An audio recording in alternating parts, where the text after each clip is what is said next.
Join us on Patreon and become part of our journey to uncover history's untold stories. Your support helps us create in-depth content, bring hidden narratives to life, and keep history alive for everyone.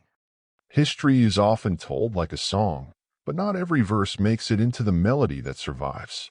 Certain voices are amplified, while others are silenced, buried beneath centuries of political power, conquest, and religious rewriting. Among the most controversial and hidden of these forgotten stories is the history of the Black Hebrews in Jerusalem. Ancient texts, archaeological evidence, and oral traditions across Africa and the Middle East point to a deep and complex reality: that the original Hebrews who once ruled Jerusalem were a people of African descent, and that their story has been systematically erased, rewritten, or disguised in order to serve later imperial and colonial narratives. To understand why, one must journey into the ancient world, into scripture, into archaeology, and into the turbulent centuries when empires rose and fell, reshaping the identity of Israel itself. The earliest depictions of the Israelites are found not in European chronicles, but in the annals of Egypt and Mesopotamia. The Merneptah stele of the 13th century BCE, one of the first historical mentions of Israel, describes them not as a great nation, but as a nomadic people. Egyptian wall paintings, burial inscriptions, and reliefs frequently depicted their enemies and neighbors, showing people with features and skin tones consistent with those of African and Afro-Asiatic populations. The Israelites, dwelling in Canaan, emerged within a region where African, Semitic, and Nubian peoples intermingled. Genetic research today continues to reveal this connection, showing links between ancient Levantine populations and African groups from Ethiopia, Sudan, and Egypt. Jerusalem, the sacred city later claimed by three religions, first rose to prominence under the reign of King David and King Solomon. These monarchs are remembered in the Bible not merely as kings but as nation builders, who established the city as the cultural and spiritual center of Israel. Ancient descriptions of Solomon, along with traditions preserved by Ethiopian Jews and Christians, emphasize his African ties.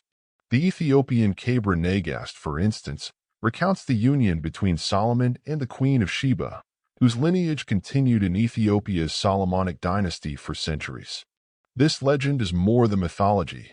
It reflects the deep interconnection between Jerusalem and Africa, a connection often downplayed in modern Western retellings.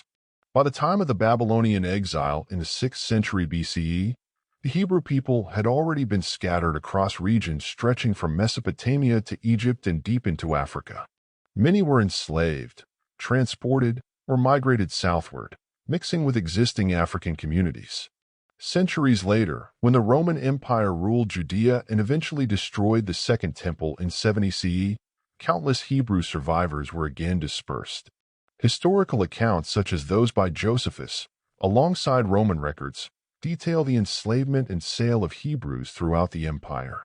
A significant number were taken into North Africa, where they merged into Berber, Nubian, and later West African societies. Oral traditions across West Africa, from the Yoruba to the Igbo, speak of ancestral ties to Israel, traditions that still survive in fragments today.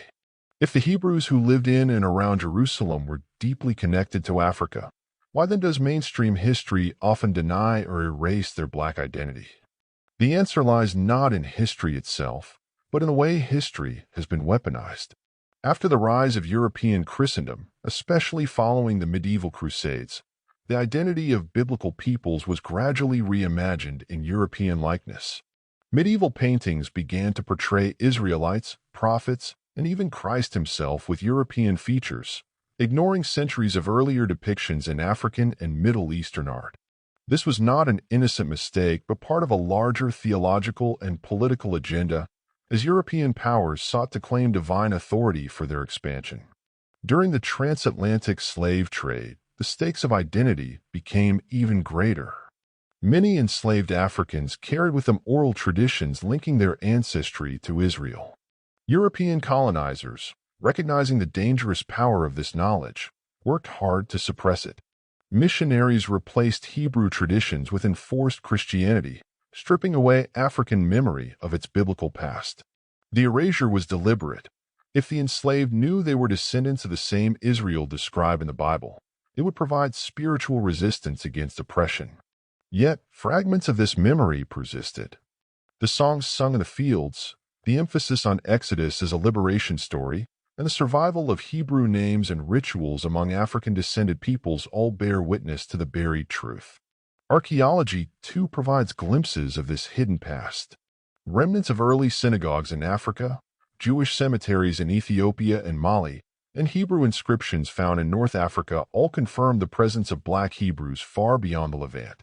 The Lemba people of southern Africa, for example, have been shown through genetic studies to carry priestly DNA markers linked to the ancient Israelites. The Beta Israel community of Ethiopia, who preserved Hebrew customs for centuries in isolation, further demonstrate that the story of Israel was never confined to the Middle East alone but was always woven into Africa. The erasure of Black Hebrews from Jerusalem's history has served the interests of empire for centuries. By whitening the image of biblical Israel, European powers could present themselves as the true inheritors of God's covenant, justifying colonization, conquest, and slavery. Yet beneath these layers of distortion, the truth continues to resurface. Modern scholarship, African oral tradition, and DNA evidence are forcing a reckoning with the past. It is becoming increasingly undeniable that the Hebrews who once ruled Jerusalem were far more diverse and far more African than the dominant narrative suggests. This erasure also reflects a deeper struggle, the battle over identity and belonging. Jerusalem is not just a city of stone, it is a symbol. Whoever claims it claims not just political power, but spiritual legitimacy. To deny that Black Hebrews once ruled Jerusalem is to deny African peoples their rightful place in biblical history and world civilization. Restoring this truth is not about exclusion, but about wholeness, about recognizing the full, multicultural, and African-infused reality of ancient Israel. The question remains, why does this matter today? Because history shapes identity, and identity shapes destiny. For centuries, people of African descent have been told that they were outsiders to the great biblical story, mere footnotes in someone else's narrative. But the evidence tells a different story, one where Africans were not outsiders but central actors in the unfolding of sacred history. To reclaim this truth is to reclaim dignity, power, and belonging. Jerusalem may no longer be ruled by the Hebrews of old, but their memory lives on, not in the marble halls of Europe, but in the songs, traditions, and bloodlines of African peoples across the world. Their erasure was deliberate, but so too is the process of recovery. As the fragments are pieced together, a fuller, more honest history emerges, one that reveals not just who the Hebrews were, but why their story still matters today.